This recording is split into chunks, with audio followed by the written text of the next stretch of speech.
Hannah Teras, Senior Lecturer in Education at the School of Vocational Teacher Education at the Tampere University of Applied Sciences.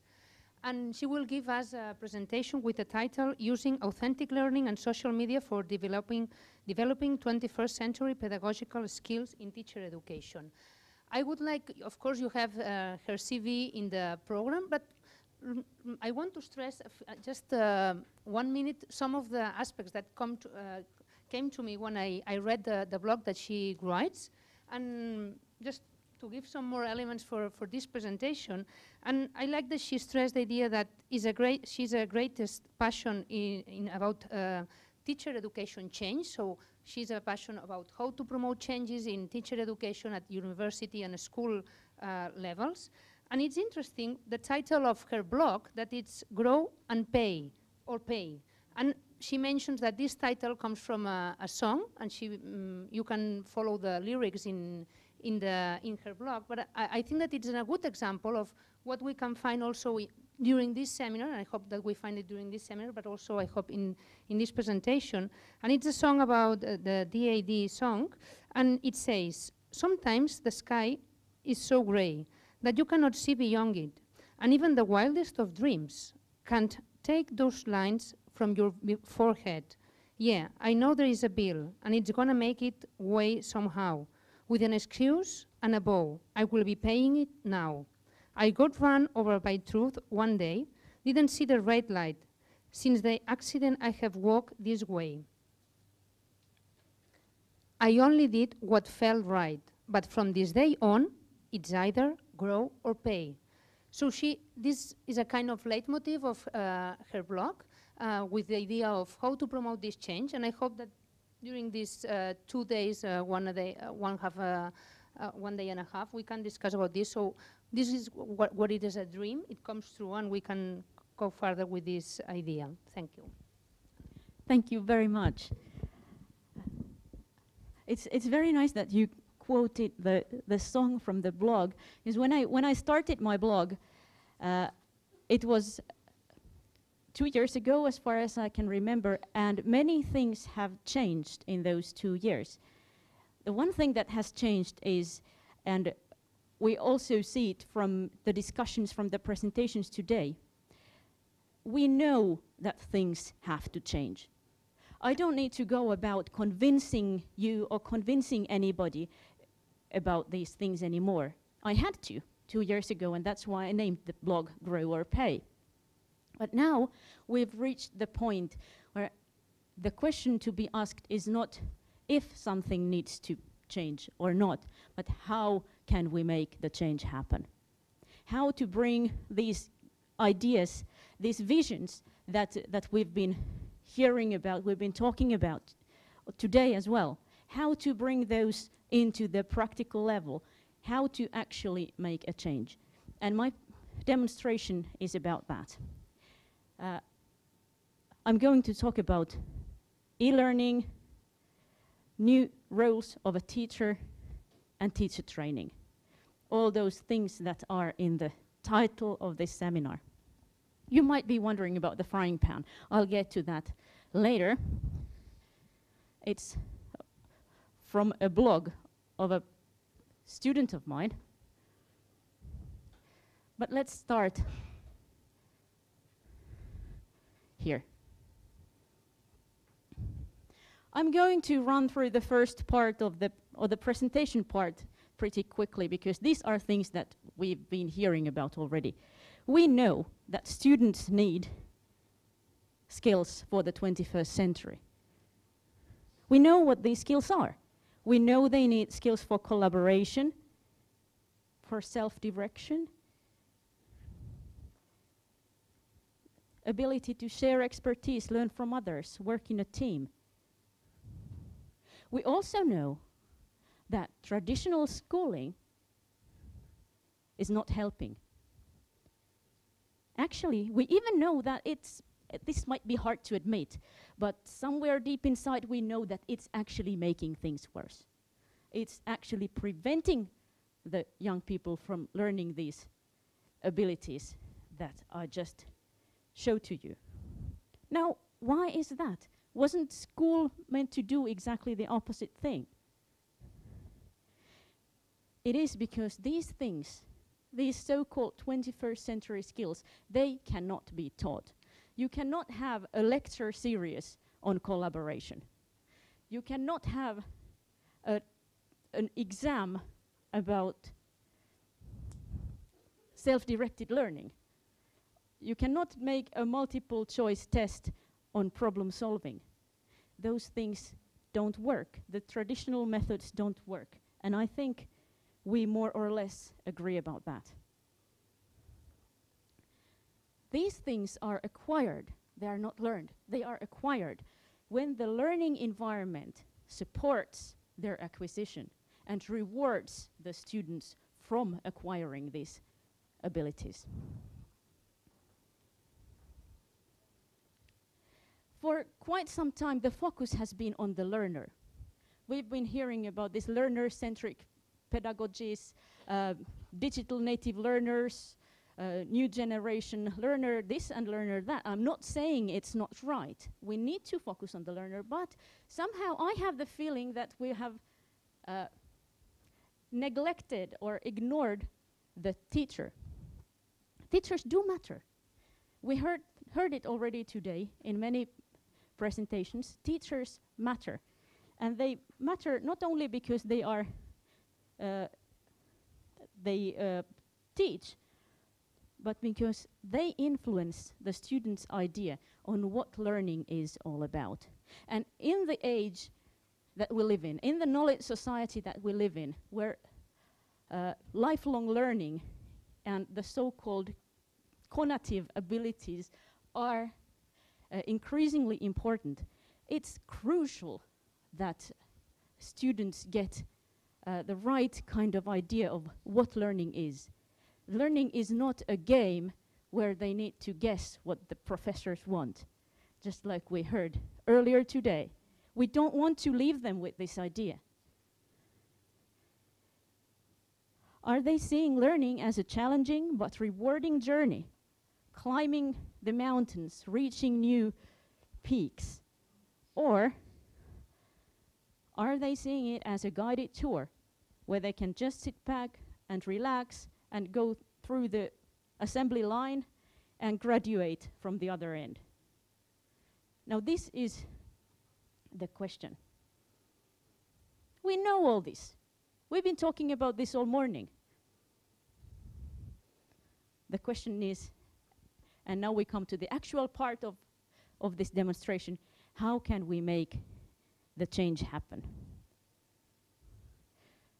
In the School of Vocational Teacher Education that I come from, I and my colleagues, we've been doing research on this question for several years now. We took our teacher education program online in 2005, and ever since we've been studying and examining, evaluating, and developing the program in such a way that it would meet the needs posed by the new context, the 21st century knowledge society. And I have to stress here that in our context, we're talking about in-service teachers. In Finland, we have a compulsory teacher training, even for teachers in higher education, if they are teaching a vocational topic. So we are talking about in-service teachers who are lacking the pedagogical qualification. And this is the context. This is where I come from. And when I've been traveling around the world, talking about our research, talking about the things we've done, I've got lots of feedback from other people saying that this is exactly what we would need. We would need to have some pedagogical training for in-service teachers also in higher education. And what we've now very clearly feel is that the answer, or at least a crucial part of the answer, is in teacher training. It is in teacher education, not just pre-service. Pre-service is essential. But we've got plenty of teachers and teaching faculty who are already working, and they will be working for more 10 years, 20 years, even 30 years. How can we engage these people to the change? Change doesn't happen just like that. It's not that you take a new pair of socks and then overnight, now we're doing things differently, and from now on, this is the 21st century teacher education context. No. In our studies, we've identified different areas where teachers need support and education, or can we use such word when we're talking about teachers? Teachers need knowledge. They need knowledge about the society, about the things that are happening outside. Many teachers who have been working for 10 years, 20 years in a university, I'm not saying all of them, but many of them have kind of lost the fresh connection with what's going on outside. Universities love preserving status quo.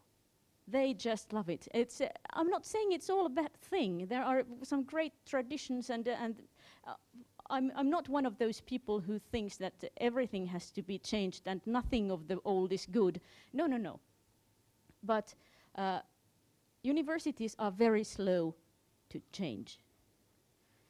So this is something that the teachers need. They need skills. We already heard today that, for example, ICT skills, they don't even need to be mentioned because it's so self-evident, it's so obvious that they are needed. But many teachers don't have it. There are other skills too, pedagogical skills. We had, in one of the presentations, we had these new pedagogies. Do our teachers know about these? Are they aware about new methods, new research in education, and so on? They need a community. In a world where collaboration is crucial, a teacher's work can be a very, very lonely place. And especially when teachers get isolated, they've got lots of work and they're only concentrating on their thing, on their work. There is very little. I've been talking to teachers in different contexts, and many of them say that there is very little support from colleagues, very little opportunity for sharing of expertise, sharing of practice. Teachers need community, and they need mindset. It's not about technology. Give teacher who has the old mindset the very latest new technology, and what you get auditoriums in Second Life. It's the technology itself does not make the difference. Technology is nothing. It's just a tool. It's the pedagogy. It's the action. It's what the people do that matters. So it's a mindset thing, not only ICT skills thing. You need to combine these.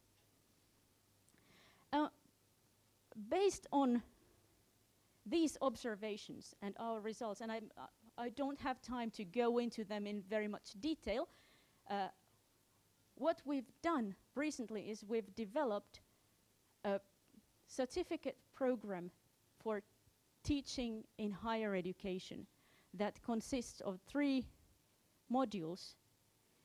First of them being teaching and learning in the 21st century, where the emphasis is very much on the knowledge part that I just mentioned about. The second module is education technology. And here it's both about the mindset and the skills and the knowledge. It's not just learning to use tools, but learning the pedagogy, learning the behaviors that make a difference. And finally, everybody loves assessment, the final module that we have is learning outcomes and assessment. And here we're really trying to bring a fresh perspective on assessment. Instead of standardized testing, introduce things like peer evaluation, portfolios, things like that. Now the framework that we're using is the principles of authentic e-learning as described by Harrington, Reeves and Oliver. I'm sorry I don't have the reference here. I'm going to add it. The presentation is online and I'll add it there. Is anyone familiar with the authentic e-learning theory? Yes, many of you are. So I don't need to go into very much detail on what it consists of. The idea is that there are 9 principles that determine the authenticity of the learning situation. And unfortunately, I don't have very much time because I want to go to the demonstration part, but there is a lot of good material on the authentic e-learning theory available online and in books. So if anyone's interested, please find out. But briefly, the idea is that the context of learning should not be oversimplified, and the studying should happen in the physical or virtual environments that reflect the kind of environment where the knowledge is really going to be used. Authentic tasks are ones that have real-life relevance, they're open-ended, they're complex, and they require long-term effort. And you can already hear from this that most of the tasks that are carried out in schools are not according to the authentic e-learning principles. There has to be access to expert performances and also access to other learners' performances to enable learning from others. There need to be multiple perspectives. Collaborative knowledge construction.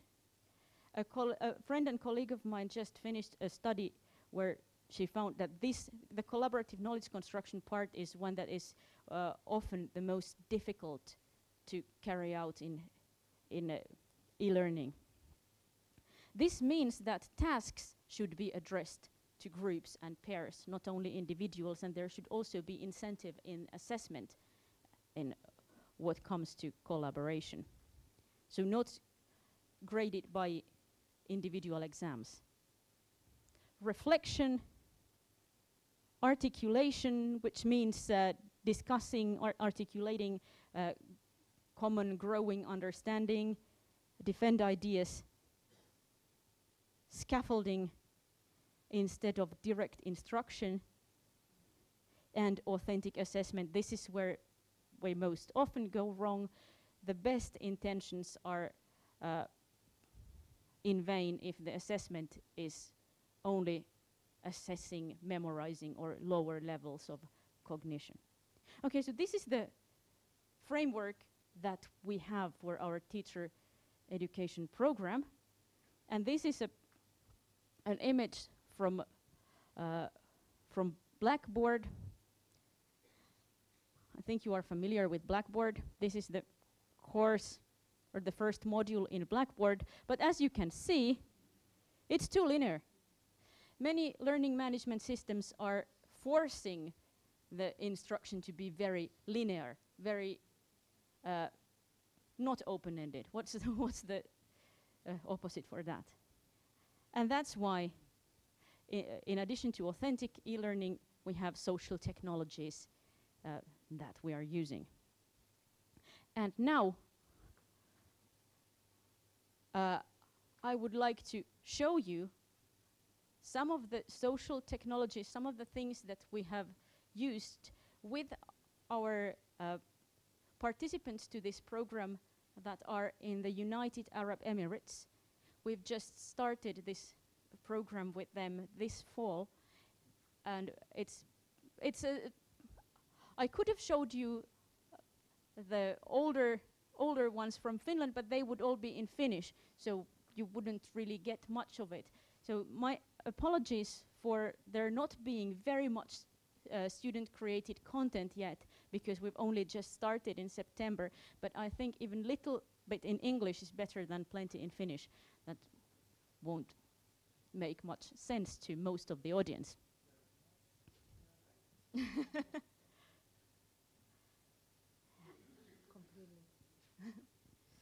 We are using Google+. This is my Google+ stream. It's Marco here, it's me here, and all our participants are here. No, he is not participating in the course. No, he's not.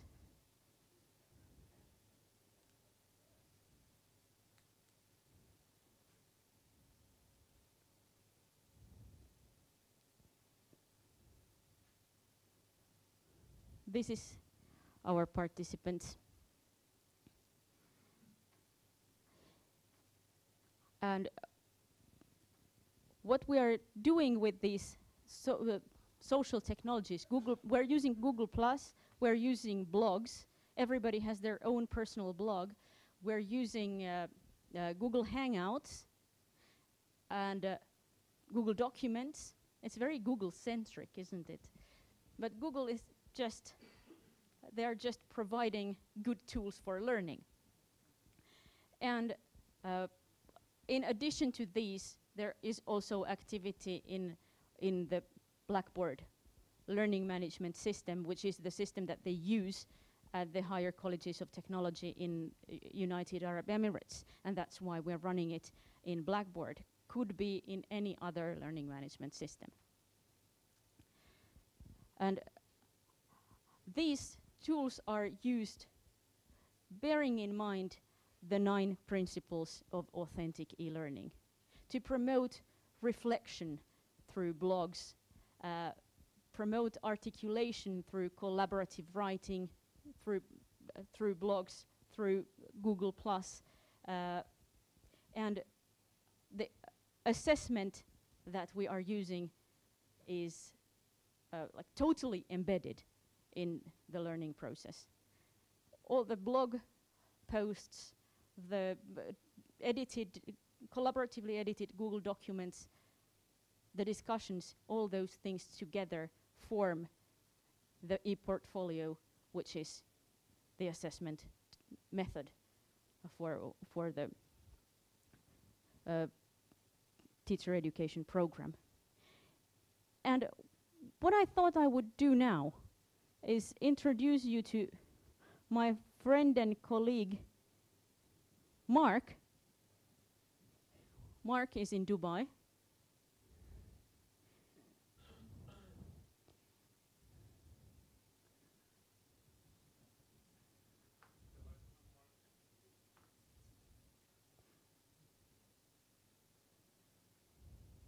I'm inviting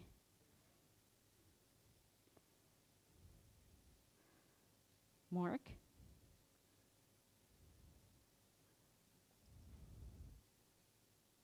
Let's ask him what he thinks about this program and the authentic e-learning combined with social technologies.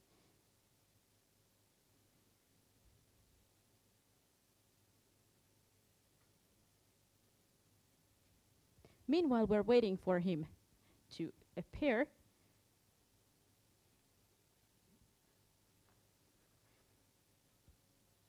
I could share some of the experiences and results that we've had with our Finnish participants to the program in earlier years.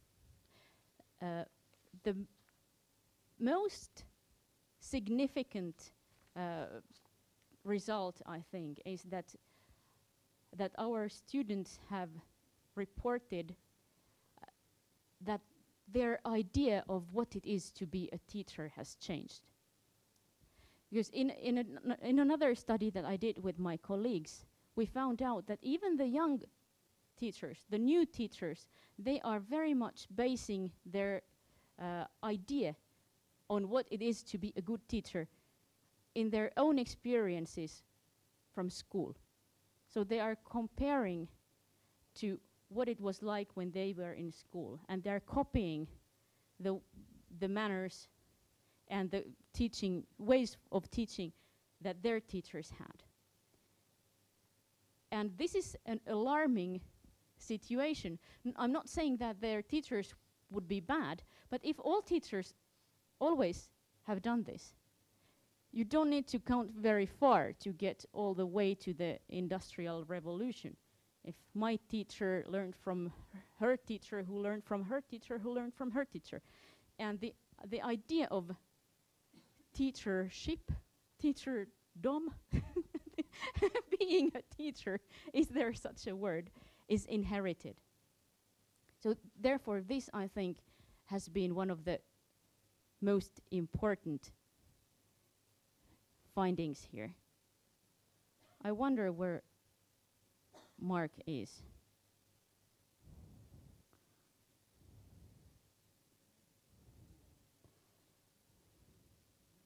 I'm trying again.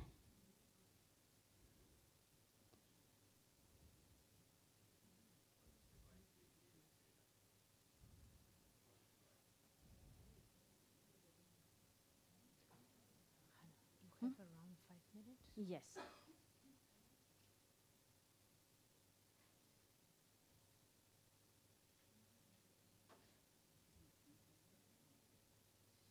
Mä en saa tänne muuta kuin sen HCT-osoitteen.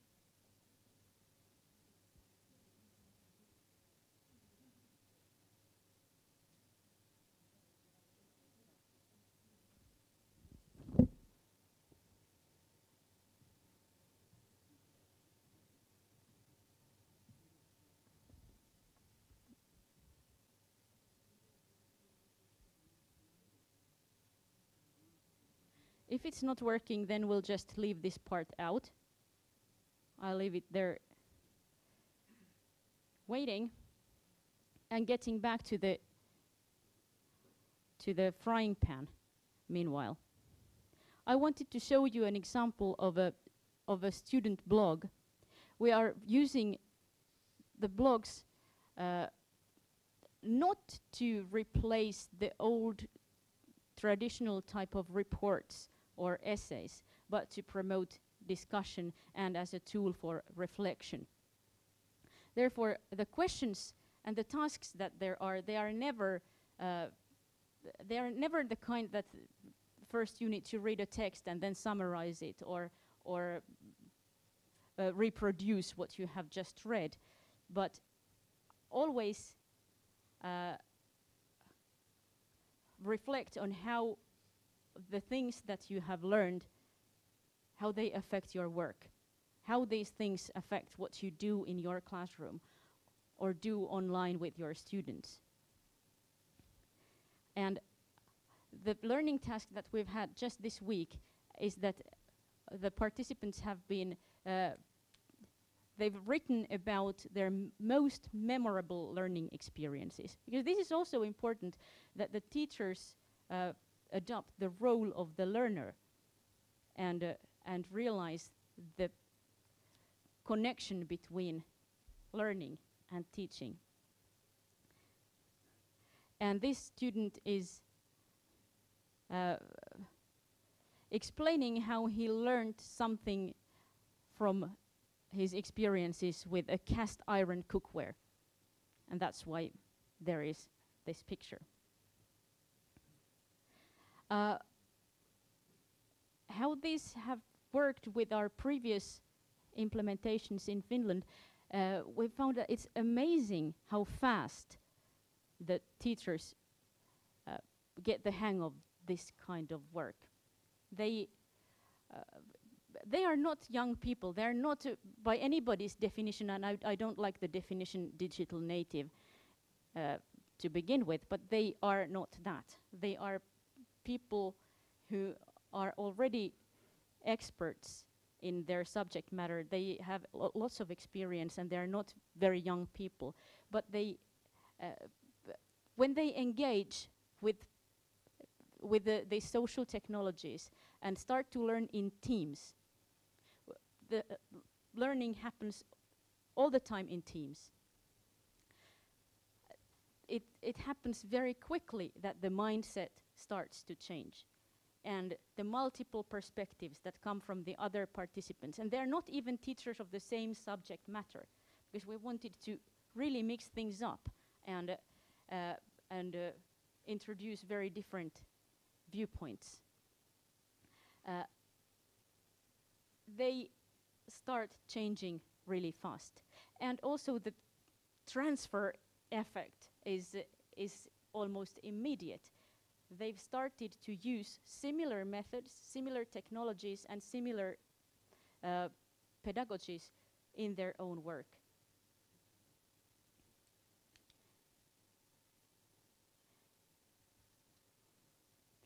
It seems to me that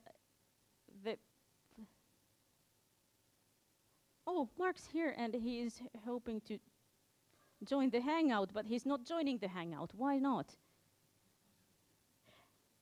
I was just saying to Steve during the break that calling this session a demo session is like inviting the demo effect. And here it is. Here it is. Marco, I wonder if you can help me. Okay. Okay.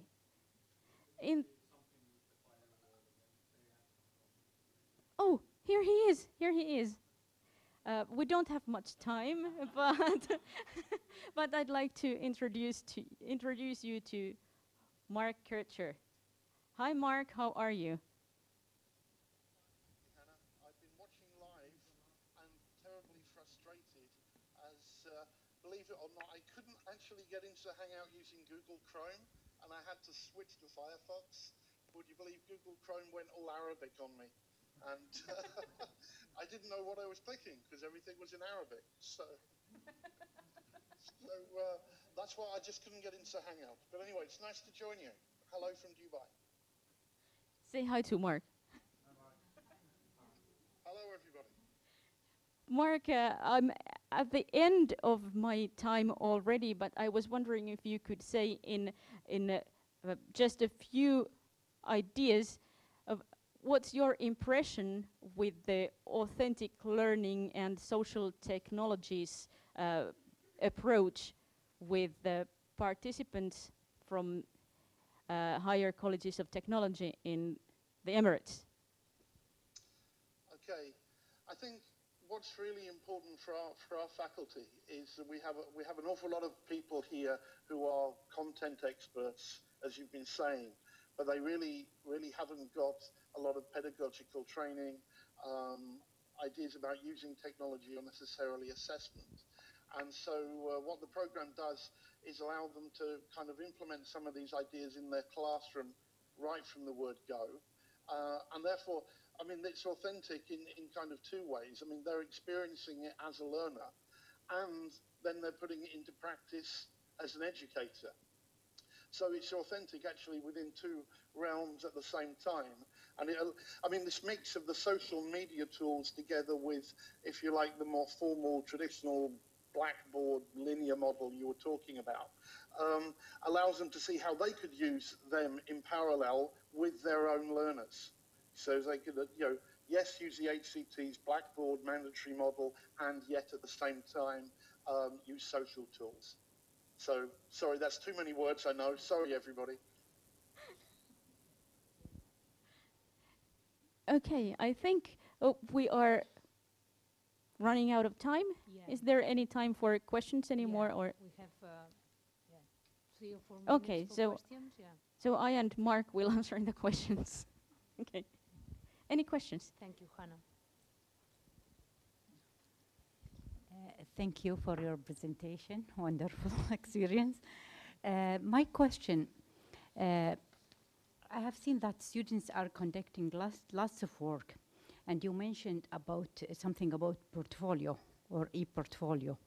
So do you have this e-portfolio on the Blackboard system where other teachers or other faculty members can access it so they have the chance to diagnose the the background of the pre-service teachers, and based on that they can come up with any development to just develop teachers. And you mentioned something, the other part of the question, something about in-service, I think. Teacher, you mentioned something about that. Yes. So would you just explain the connection between, because I'm interested in the professional learning communities and how you can connect pre-service with in-service? Thank you. Okay, thank you very much for your question. First, the question about the e-portfolio. The portfolio, we are not using a Blackboard embedded portfolio tool, but we are using the social media environment, the blogs, mostly the blogs as the e-portfolio, but the blogs are going to be linked in Blackboard so that they can be accessed through the Blackboard, which is functioning as the heart of the program. But the activity can take place in different environments with different tools, and then they are just linked and brought into Blackboard. And the pre-service, in-service teacher question, our participants are in-service teachers. They are all teachers at the higher colleges of technology in the UAE. But your question about combining or collaborating between the pre-service and the in-service teachers is really interesting and really worth developing further, I think. Now the context is in higher education here, but similar approaches, I think, could easily be adopted to pre-service teacher education as well.